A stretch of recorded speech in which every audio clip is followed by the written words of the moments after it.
Talking about death is loaded with too many assumptions to count. It's never the right time.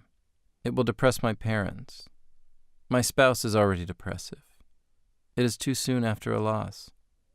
It will trigger their anger or rage. I don't trust myself to be strong or clear in the conversation. The reasons not to talk are endless. The reason to have the conversation is simple. Your life will be better, and so will the lives of your loved ones.